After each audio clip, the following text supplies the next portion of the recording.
What's going on, guys? Welcome back to the channel and welcome back to another video. We are continuing on with the JK Ultra4 King of the Hammers build, and it is time to get some suspension on the Jeep. So according to Ultra4 rules, for the 4500 class, we're allowed to run 2 shocks per corner. 2.5 inches is the max diameter of the shock, 14-inch travel. So we went ahead and got a set of Fox triple bypass shocks, some Fox coilovers, as well as some Fox hydraulic bump stops. So in this video, we're gonna start laying out the foundation for our shocks and coilovers and hopefully start getting those mounts figured out and possibly mounting them. So when it comes to shocks, there's a lot of stuff to look out for when choosing a suspension for your off-road vehicle. Once we start going faster, going into a race scenario, we really need to step up to some of these bigger shocks. We need them valved correctly, and that's where Accutune comes into play. So I want to give Accutune a huge shout out, not only for getting us these shocks. If you've been looking, 14-inch bypasses are a little bit hard to come about, and these are custom tuned from Accutune Offroad. We'll talk about that in a little bit. Only the bypasses are. I got these coilovers a while back, decided to go a little bit cheaper on the coilovers just with the performance series and spend the extra coin on the bypass shocks. So our project for today is going to be starting on the rear of the Jeep. The rear is a little bit easier. We have the Jeep roughly at ride height. I've went ahead and aligned the rear axle. It's important to make sure our axle is perfectly set, the correct wheelbase, make sure it's centered in the Jeep, make sure our pinion angle is set. That way, whenever we weld on these brackets, at the end, if we align our axle, those brackets aren't walking out. And I've went ahead and mocked up one of our dual shock brackets over here. So that leads me into the next thing. There are a ton of coilover shock mounting options available on the market. Once you start getting into a dual shock setup, it's a little bit different. I went with the TMR Customs dual shock bracket kit. We had to open this up for our 4-inch advanced driveline axle tubes, had to tack it all up and weld this. Here we have a single mount from Barnes 4-wheel drive. This is a 1/4 inch, that's 3/16, but this also does tie into the axle in a lot more spots. This is probably going to be used a little more helpful in the front when we have to start worrying about our tie rod clearances, and we might not be able to put the shocks exactly in the same plane as a double bracket. So I am rambling on. We have a lot to figure out. Our ride height, how much down travel, how much up travel. We're gonna tackle all of that in this video. Let's get started.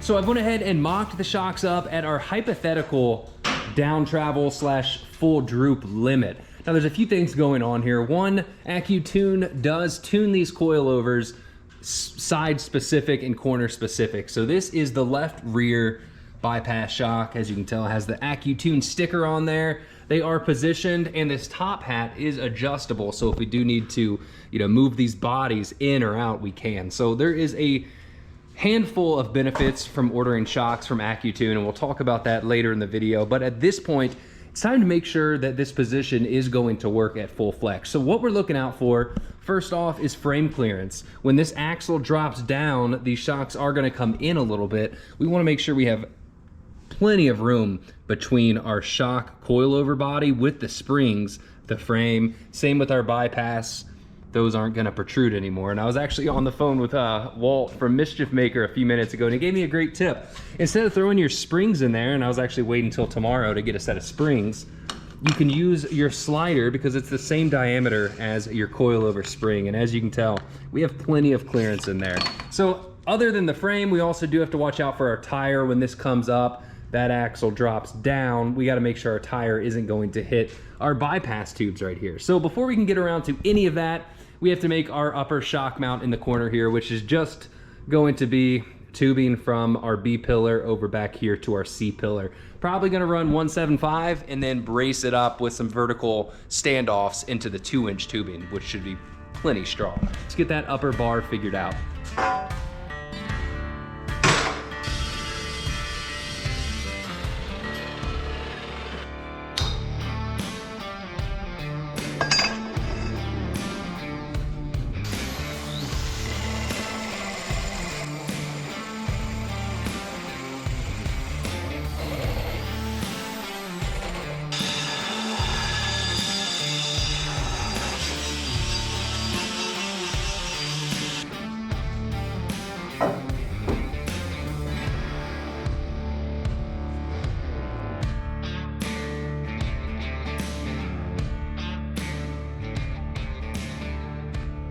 I always enjoy big projects like these because usually I always learn one new skill.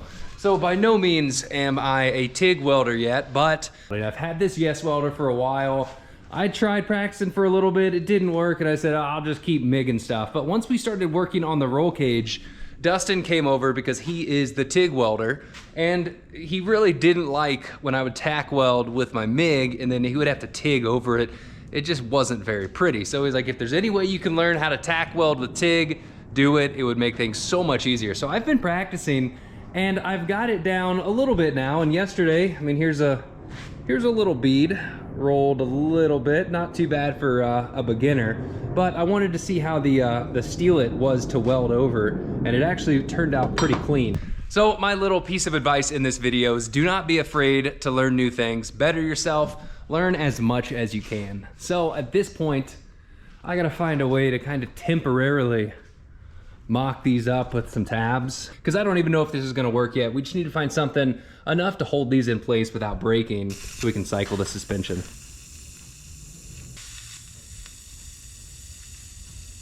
These tabs are barely on there. I'm hoping it's enough to keep the shocks in position until we flex test it. Our first look at full bump is looking good. There's a few changes I need to make so we can actually tell the bypass is hitting on the built-in bump stop that it has in there. The coilover actually has about another inch until it's bottomed out. Let's see if I can reach in here and show you. So we still have about an inch left of travel in the coilover. I would like to have the bypass, coilover, and bump stop bottom out at the same time. So all that takes is this mount, just needs to drop down a hair so they all bottom out at the same time. Everything is good. We are at full bump. We actually it's almost clear in there. So the contact points for full bump is these two upper control arm brackets, our links on the fuel cell mount, and that is it. So we could alleviate some of these issues. If we wanted more bump, we could move our fuel cell up. That's why I left those brackets tacked. That would solve the control arm issue. And then for these, there's still a little bit of meat we could take away. But in reality, I think our full bump is pretty good. We're getting close to 7 inches of up travel out of this setup.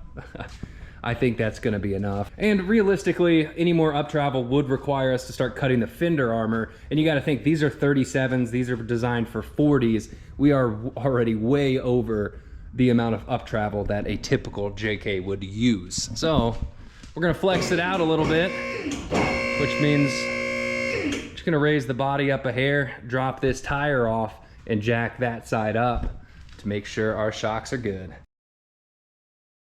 Well, it's a good thing that we mocked it up, because as you can tell, we need to angle these shocks in much, much more. Probably another 5 degrees. Bring them into like right around here somehow. That way our shock body's gonna clear the tire. Man, I was hoping we were gonna get this first shot. Didn't luck out.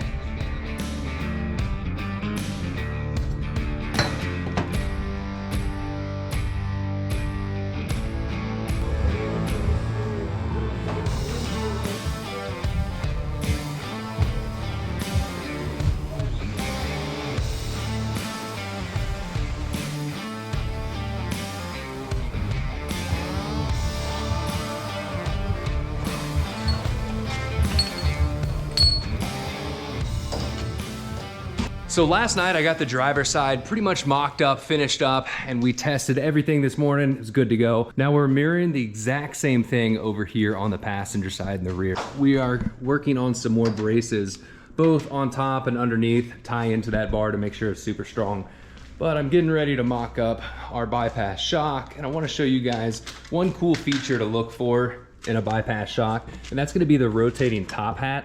So this top fitting, the actual where the bolt runs through, the misalignment spacers, on some shocks you can't clock that, so you're forced to run it wherever the bypass sits. Your bodies, your tubes, those can be in the way of stuff. So on these, all we have to do is loosen these with a big Allen. They're actually really, really tight, so I'd use a little mini impact to get them out. but we're gonna loosen those. No oil, nothing's gonna come out of there. It's a separate assembly. We're gonna loosen it and then just turn this where we need. But that is one really cool feature to look for in a bypass shock.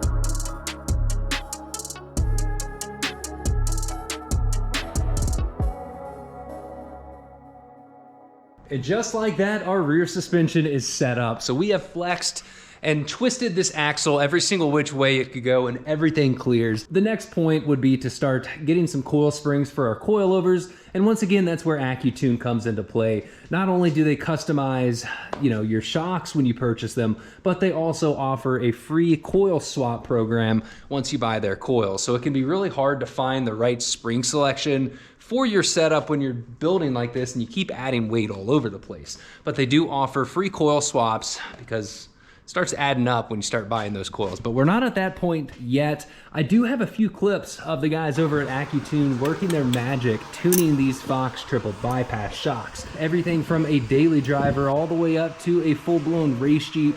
They can customize shocks for your setup, valve, for everything that you have, what your goals are for the Jeep, what you plan on using it for, and they offer it for king shocks, Fox shocks, coilovers, typical 8-inch stroke shocks, a huge selection of really, really cool parts, and they do a fantastic job at tuning the shock for your setup and getting it to ride as best as it possibly could. So at this point, since we have these nice fancy shocks, leads us into the next point about protecting our shocks. So at full droop right now, the only thing holding the axle up is our shafts in the shocks. So off-road racing or just off-roading in general, you don't want to blow the shaft out of your shock, so it's very smart to protect it with a limit strap setup. So over here we have a little example limit strap, and we'll take a look at some of the options on how to set up a limit strap on your off-road vehicle. So there are a variety of limit straps offered in various lengths. This is a cheap Amazon setup, just so if it gets damaged during building it, doesn't really matter. We're only out 20 bucks. We will replace these with some higher quality straps. So the first thing I would do is start off with an adjustable clevis. This is from TMR Customs. You can get them all over the place, but this one had a really nice weld-on block. This is going to let us fine-tune the adjustment at the end. Over here on the axle side, you can really do it however you want. In our case, we're gonna make a double shear bracket over on the axle side, and we're gonna weld that on. We could just use some flat plate. We could use a double shear seatbelt bracket, really however you want to attach it on the axle. Now, what some people will do is use it on an existing mount. So they'll tie it on here on their shock bracket, over there on their control arm bolt. I am not a fan of adding additional stress onto an already high stress area. You gotta think, these limit straps are taking a pretty big load whenever this axle swings down to full extension. Let's head down under the Jeep and check out how to set up a limit strap. So the first step is finding a good spot on the chassis and the axle to weld our mounts on, making sure we're clear of really everything and it's a good straight pull. So with our axle all the way down, our shaft on our shocks should be fully extended. We can go ahead and take a few measurements between our chassis and axle side and figure out which limit strap size is going to be the best. We know that a foot of strap is going to stretch about 1 inch. So in our case with a 16-inch strap, it's going to stretch right around 1 1/3 or 1.3 inches. So we do need to account for that to make sure that the strap isn't going to stretch before our shock bottoms out. So to account for that, what I'm going to do is take a measurement between the axle and chassis, and we're going to go ahead and take about 1 inch out of that distance. And we can either take the rest of that 1/3 of an inch out, or we can use our adjustable turnbuckle up here to adjust it that way. But at this point, we can go ahead and find a spot on our axle, take tension out of our limit strap, and weld our lower spot on the axle.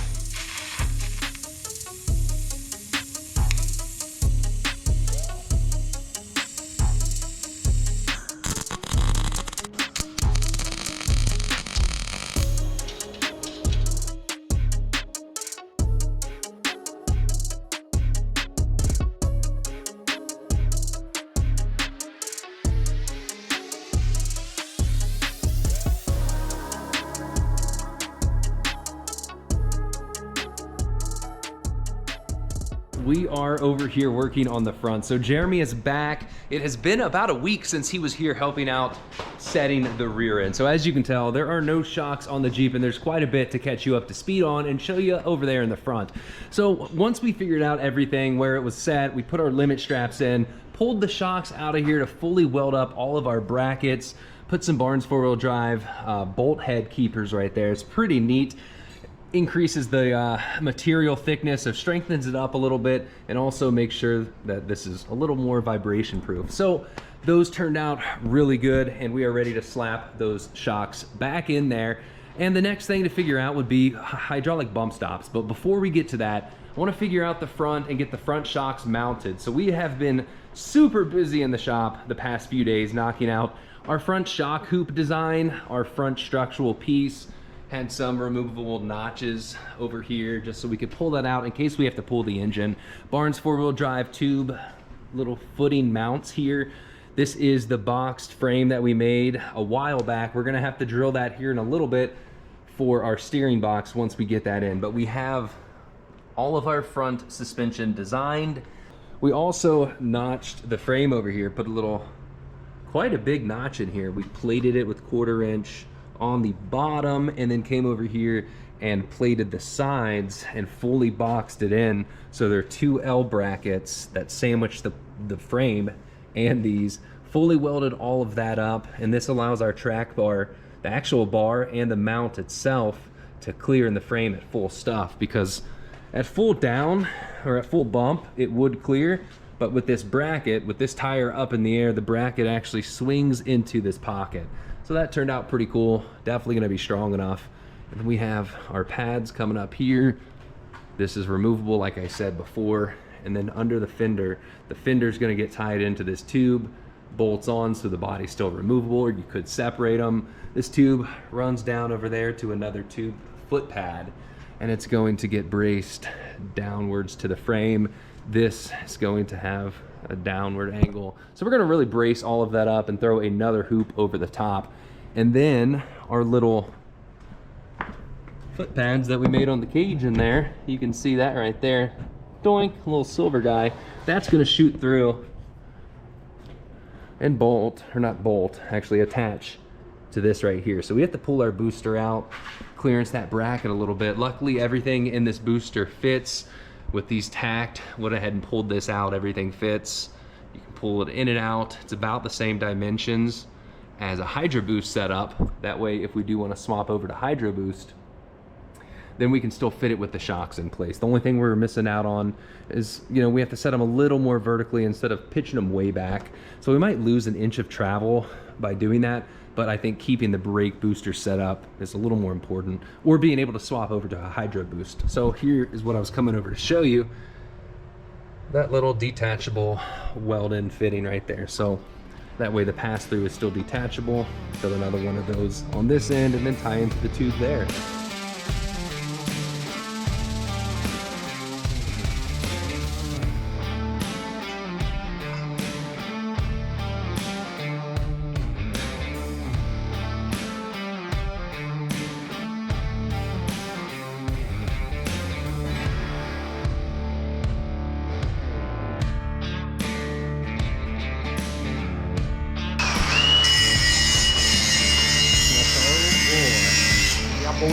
So, side-specific shocks. This is the left front tune from Accutune.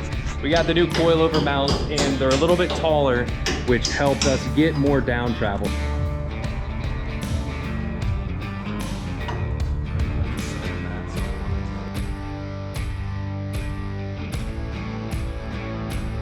much better angles on these. We should be able to get full bump. Jeremy, go ahead and lower the lift. We're gonna see how it looks. Nice and slow. Yeah.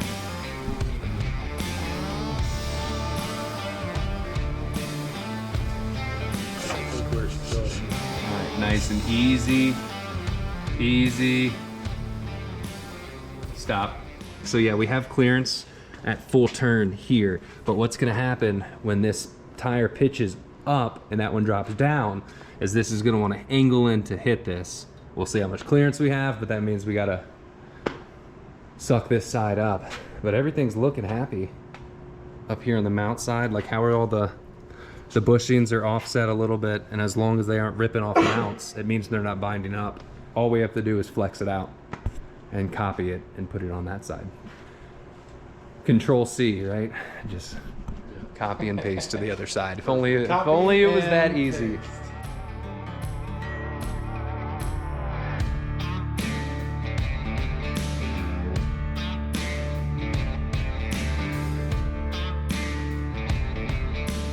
So realistically, I don't think the tire's gonna be coming up this high. We're probably going to be bumped out before it even gets to this point, but you can check out kind of our reason for the notch, and we notched just in case we ever do get more up travel than we currently anticipate or what we currently have. But over here, what we're looking for, just like we did on the rear, on the front, we're looking for frame clearance. Once it's fully dropped out and we are good, you can just shave those nubs down a little bit, making sure our bypass has clearance over here in our track bar bracket. We need to make sure at full droop we have clearance over here on our steering arm when it goes in. And of course, most importantly, make sure our frame to coil spring on our coilover sliders is acceptable too. So we don't even have to notch the frame. If we wanted to angle these in anymore, that's when we would do a notch in the frame. But with how wide the axles are, those all the way out, even fully dropped out, they're still angled in, like, so we haven't overshot the angle. I am happy with that, but I think before we fully commit to these, we'll go over to that side, do the same thing, and fully flex it out with shocks on both sides, shocks everywhere, all 4 shocks, put the shocks in the rear, all 8 shocks, fully welded in. But I'm happy I'm gonna be extremely happy once the front suspension's done and we have it all tied together. We're gonna start working on the steering box, and then at that point, the rig itself is practically built, and all we do is just wire up some stuff and plug in some things and go off racing, right? So, but this is the extremely technical stuff, and a lot of this, you know, when you're custom building this, we're not doing a lift kit. This is a full-blown custom suspension. How this thing flexes and which way it moves, that all goes into your 3 links. How long of a length you use, where you mount the points, blah blah blah. I'm rambling. Let's keep going. I think this is our 3rd time cutting off the brackets, so a lot of this is exactly what's going on all day. It's a lot of test, cut, fit, doesn't work, start over, repeat. The issue we're running into is with the bypass, one of the bypass tubes on the bottom that sits here. It gets close to the steering arm right here. We're gonna angle the shock bracket down so we can turn the reservoir, because that reservoir is hitting our tube.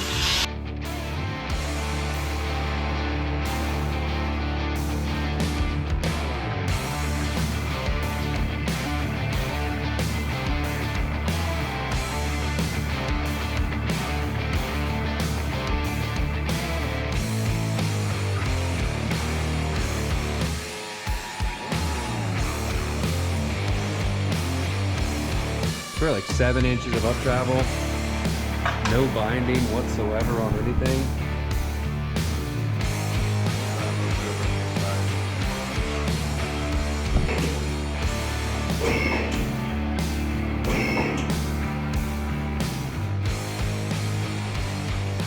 And just like that, we now have both the rear and the front coilovers and bypasses installed on the Jeep. So practically the full suspension is done. A few things we need to finish up before we can call it done. It's gonna be hydraulic bump stops on the rear, same as the front, but my next project on the front is setting limit straps just like we did on the rear. So I've measured the chassis and axle, and we can get a 16-inch strap in there. So I really wanted to make sure that both the straps were the same. Like, depending on your build, you might have to run a longer strap in the front or longer in the rear. But for a race rig, when it comes to spares or backups, I'd rather carry two 16-inch straps that would cover two spares for both the front or the rear, opposed to having to throw another length strap in there. So that redundancy is pretty nice. Speaking of redundancy, we have a drive shaft here. Got one of them, not two, so the other one should be coming in the mail pretty soon. This one made it in Saturday delivery, just in time, and I don't know if it's the front or rear. I'm going to wait. Once we get both of the drive shafts in, ordered from Adams Drive Shaft. They make pretty good drive shafts. I've had good experiences with them, and everything is built to spec for what we need. But the reason I mentioned drive shafts is that I want to figure out hydraulic bump stop, limit straps, put our drive shafts in, and do one final flex shakedown of our drivetrain and how it flexes out. And if everything's good to go, we're gonna come in and start welding all of these things, everything, all of our link brackets, track bar brackets. This is just a temporary track bar that we made.